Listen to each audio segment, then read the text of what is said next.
you. Isn't it great to be in San Francisco? Woo! So, we have so much great stuff for you today that we may even have to take a stretch break in the middle here. A lot of good stuff. I hope you love it as much as we do. So, there are about 3,800 of us here today. We're a little over 1% of the registered Apple developers. There's over 300,000 now, and that number has tripled since the introduction of Mac OS X. Not only Carbon and Cocoa developers, but a ton of Unix developers have joined us, a lot of Java developers as well. So we're really excited about this. I want to start with some updates, and then we'll get into the meat of today's presentation. First, I want to talk about Airport Extreme. Airport Extreme is our 54 megabit per second airport product that's based on the industry standard 802.11g. And the standard was not yet ratified when we started shipping in January. We were the first to ship this, but it was ratified a little over a week ago. And 1 week after it was ratified, we had an airport software update on the net for base stations and cards to bring them totally in compliance with the final ratified spec. We are 1,000% sure that 802.11g is the successor to 802.11b. It's totally backwards compatible. And as I mentioned, Apple was the first to ship 802.11g in our industry, just as we were the first to ship 802.11 wireless networking in computers years ago. And I'm pleased to report that since we started shipping 802.11g in January, we've shipped over 300,000 802.11g products. So that's an update on Airport Extreme. We couldn't be happier with the progress. Next, I want to give you an update on our retail stores. This is off the charts. It's been 25 months since we opened our first store. We now have 58 stores open. Since we've opened them, we've had over 17 million visitors to our stores. 17 million. This is our store in New York. It's one of the coolest stores in New York. If you've ever been there, worth a visit if you're in the city. It's wonderful. This is our largest store in Los Angeles in the Grove Shopping Center, and again shows how much software we carry in our stores. We love to carry your software. And among the many stores we're going to be opening in the next year, we're opening 3 really great stores, one in Chicago, one in San Francisco, and one in Tokyo. We're opening Chicago this coming weekend. And this is a photo from last week.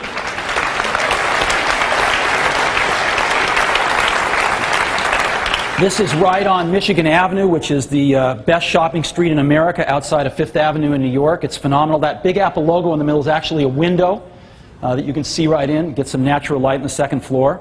In San Francisco, we don't have anything constructed yet. We'll open San Francisco next spring, but this is a rendering. I wish it was this easy to build them. This is at the end of Stockton Street, viewed from Market Street. This is what it will look like, only a few blocks from where we are sitting here right now. And in Tokyo, we are opening a store. It's going to be great.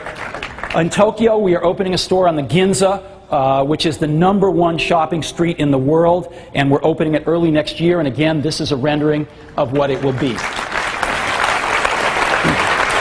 So, we've had 17 million visitors and counting. We love to sell your software and hardware accessory products, so keep feeding them to us, and we can't wait to put them in our stores. So that's an update on our retail stores. Next, iPod. iPod, again, we couldn't be happier with. We just introduced our 3rd generation iPod. Our competitors haven't even caught up with our 1st generation yet. We're in our 3rd, and it is amazing. It is as light as 2 CDs in their jewel cases. It is as thin as 2 CD jewel cases back to back. It has a dock so that charging and syncing is even more convenient than before. And I've got a great milestone today. Today's an auspicious day because later on today we will ship our 1 millionth iPod.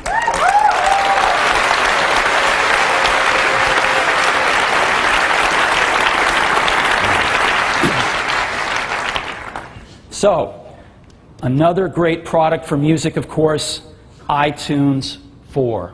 And the greatest feature of iTunes 4 is, of course, the iTunes Music Store. Being an auspicious day today, It was 8 weeks ago today that we launched the iTunes Music Store, only 8 weeks ago, and I'm pleased to report that in the first 8 weeks, we've sold over 5 million songs online.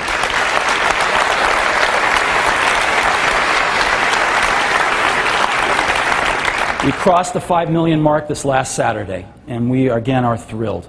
Now, we ran an ad campaign about the iTunes Music Store, and you know when you run an ad campaign if it's really working, if it resonates with the culture, if people start to parody it. And it wasn't very long before that happened, and when I saw this on TV. They found another tape of Osama bin Laden found it was released. And, you know, they were playing this thing over and over again on Al Jazeera Network, and I get the premium cable package, so I get Al Jazeera. Well, we'll show the latest Osama bin Laden tape. I like big butts and I cannot lie.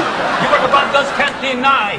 When a girl walks in with an itty-bitty waist and a round thing in your face, you get sprung. I want to get with ya and take your picture. You say you want to get in my Benz? Well, use me. Use me. You may not have to prove me.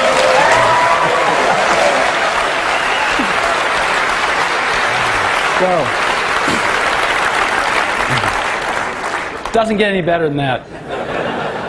Okay, so that's the iTunes Music Store. Next, I want to give you an update on Safari. As you know, Safari is the fastest browser on the Mac, and we think it's the best browser on any platform. We've had over 5 million downloads of the Safari beta software that we released in January, and it's a phenomenal browser. We were able, over the course of the beta period, to add tab browsing. I think we've got the slickest implementation of tab browsing ever done.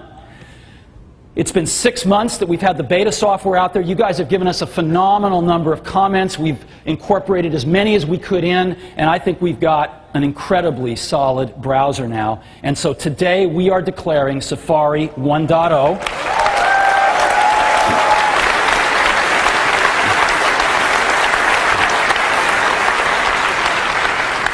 We're releasing it on the web in a few hours. You can download your copy, and we're also fulfilling a request we've had from so many of you that want to embed Safari functionality in your apps by just calling a few Carbon or Cocoa APIs. Today we're releasing a Safari SDK to all of you as well.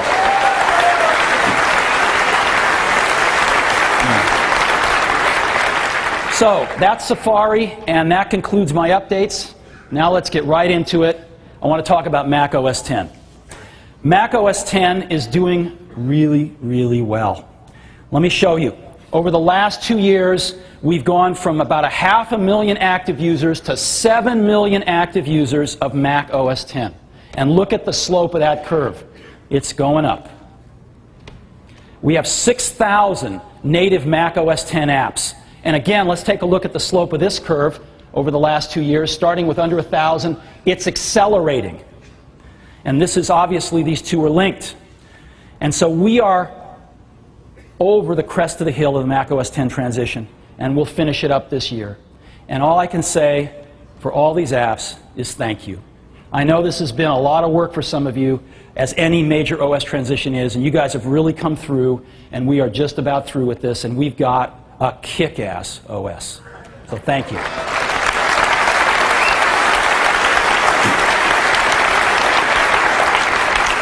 But today, for all of us in this room, all the developers, Jaguar's over.